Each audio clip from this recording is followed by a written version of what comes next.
Uh, Now we hit the road to Columbia, South Carolina. Play against a South Carolina team that started the league playing really, really well. I think a lot of things have come together for them, and like all Frank Martin's team, they're going to be defensive-minded, very physical, great size, a great player in Silva. He's had a phenomenal career. Seems like the guy's been there for 6 years, and he just keeps getting better. But they have size inside, and something we have to contend with. And they've got some talented young players. The Lawson kid, the Bryant kid, and the Gravitt kid is playing well for them. So we've got to answer the bell in terms of the physicality of what's going to take place in this game. You know, their mindset is every rebound is theirs, and they want to go get it. So we're going to really have to bow down and just kind of keep people off the glass and get to the glass ourselves. But tempo is going to be big in this game here, and so it's the next game on our schedule. It's the second half of conference play, if I'm not mistaken. So we look forward to the challenge. Yeah, Mike, I was going to ask you, you're 5-4 at the halfway point, obviously on a roll right now. How do you feel about where you guys are at the halfway point and what you can do in the second half of the conference season? There's room for improvement, Bob. I think we're starting to get some key guys that's starting to play at a consistent level. That's the key, is consistency level. You know, obviously Daniel, we know what's expected out of him, what people are coming at him, they're doubling, and he's got to be able to deflect to some of the other guys. And I think when those guys step up, it takes a lot of the load off of Daniel. So, and when those forwards we talked about, Gabe, Adrio, and Reggie Chaney, when they bring rebounding, intensity, defensive mindset, and scoring, open up the floor, I think it makes us a much better basketball team. But the biggest thing is when you go on the road, you got to shoot the basketball well. So hopefully that's something we can take with us. Defense is going to have to be really, really good, and the finishing part of defense is rebounding the basketball. So where we are right now, we still got a ways to go to get where I want to get to, but I think we're moving in the right direction because we're getting multiple guys now.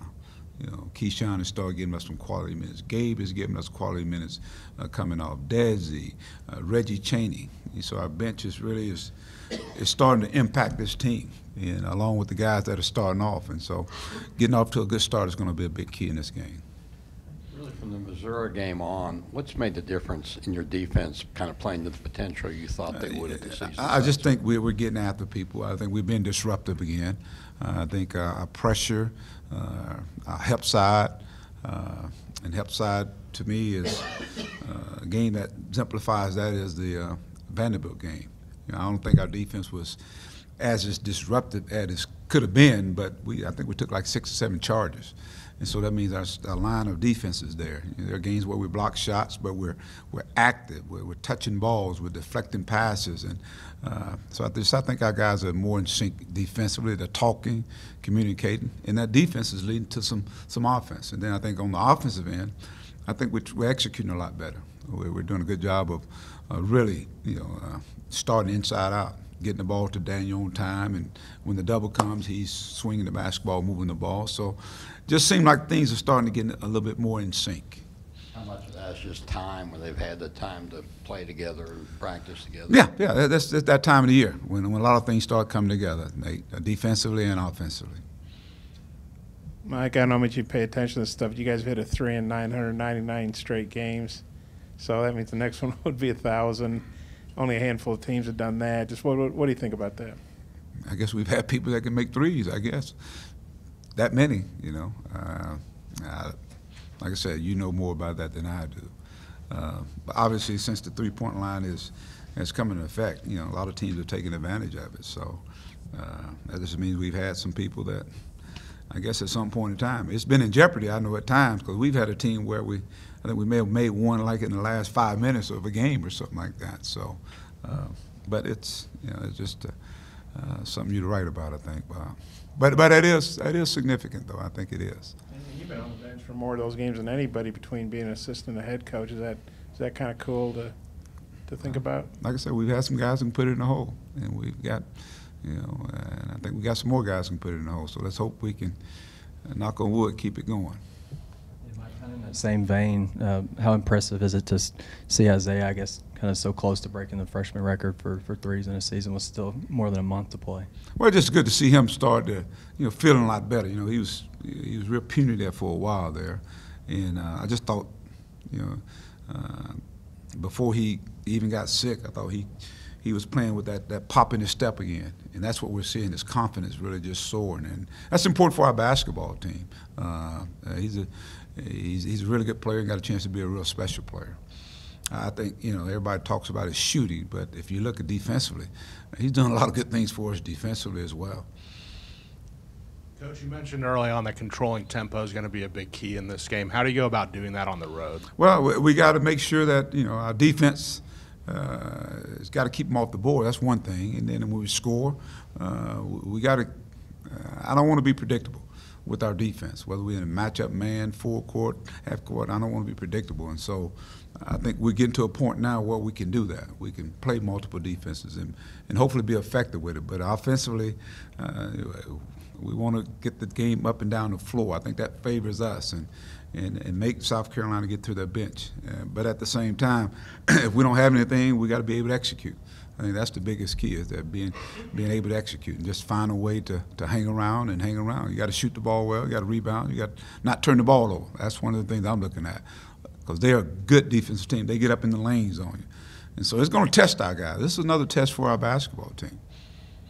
Mike, you mentioned Silva a minute ago. How do you see the inside matchup with him and Daniel? I don't. Everybody look at just Daniel, but they got some other guys. The Kosar kid is playing really well for them. He's an inside-outside guy. The Hasse kid can step out and shoot the basketball. Silva's a great player. I mean, he's a senior. Daniel's a sophomore. So, it's two guys that offensively I think they can score. He can step out and shoot the basketball. He's made, I think, 4 or 5 threes this year. Matter of fact, I saw in one game where he made back-to-back threes in one game this year in conference play. So he's really broadened his game, and it just brings a physicality to the game. He rebounds the basketball. He's the leader of their team, and Daniel's the leader of our basketball team. So hopefully Daniel can have a tremendous outing. He did against Vanderbilt here, and so we need Daniel to step up and play for us from the start, beginning, in the middle, and finishing the game off. How big a key will it be, whether it's Silva or Gafford who gets the one in foul trouble first? I think that's going to be important there. Obviously they play a physical brand of basketball, and we've got to be able to hold our own in that standpoint. Can't get pushed around. I think that's got to be the key, and we got to have poise. I think that can't lose our cools. It's going to get a little testy out there, but I think that's going to be a key. Foul problems.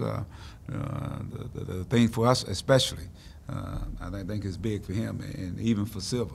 He's a guy. He's picked up fouls quite a bit, so that'll be interesting to see. When you look at your ability the last 2 games to build a double-digit lead, how do you keep from letting that run that comes back at you from getting the game closer like it has been the last 2 games? Ask that question again. Well, I mean, you've had double-figure leads late in games. Okay. And how do you keep from allowing that other team's run to get them back into the game? Keep executing, doing what you did to get the lead. I think that's the biggest key. And if you think about the other night, we always talk about that last 10 minutes being our period. I thought we let up defensively. I really did. And it allowed them. We had some missed assignments on our defense, and they were able to get wide open spot-up shots.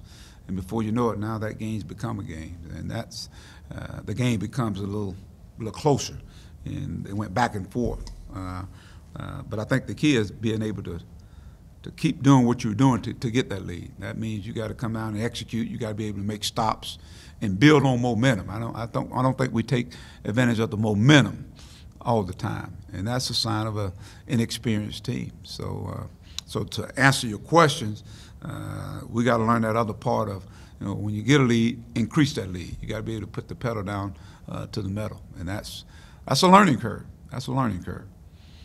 Some of the other SEC coaches said on the coaches call the other day that South Carolina's maybe playing at a faster pace. Have you seen that? And if so, Could that help you guys? Because you obviously want to play fast. Yeah, they're playing at a fast pace. It should be a good game. Like I said, they're playing at a much faster pace than Frank's team has here in the last few years. But he has those kind of players. You know, the Lawson kid, the Bryan kid, the Campbell kid is a graduate player. So they are. And they got older guys now. They got 5 guys that have been there at least 2 to 3 years now. In Silver's case, he's been there for 4 years. Kozar, he's a junior. I think Hasse he's a sophomore. The Gravitt kid, this is his 3rd year there. So they've got guys that have been there. And so now with the young guys, they're a little more athletic. A lot of more versatile parts to his basketball team. And they're starting to play really good basketball. I mean, they won us some, you know, their first game winning the conference play was at Florida. Won some close games, and then they won some games at home as well. Mike, going back to Isaiah, what's running through your mind when, you know, he goes on a run like he did the other night, where I think he hit 4 threes in just a couple of minutes? What's running through your mind when he does something like that? What's running through my mind? Yeah, just I guess what are you thinking after he does that? Is it just kind of amazement or what? Good shooting. I've seen him do it in practice. He make multiple shots, so keep it up, I guess. That's a good answer. Keep it up. Keep shooting. How about that? That's keep shooting. Mike, you guys obviously had a big road win at LSU, and you played Texas Tech pretty well, and you won at A&M. How do you feel about taking this team on the road? Do you feel like you guys are developing into a pretty decent road team? We're getting better. We're getting better, Bob. I think we've gotten better every time we went out. You know, from the Tennessee game, even to where we are right now. I think we're a little bit better, and it'd be anxious to see us go in this environment and playing against a team that's going to be very, very physical. They're defensive minded, and see if we can match that intensity. They're coming off of a tough loss at Kentucky. So we know they're going to come out with a lot of emotion, and we got to be able to withstand that, you know, that initial coming out.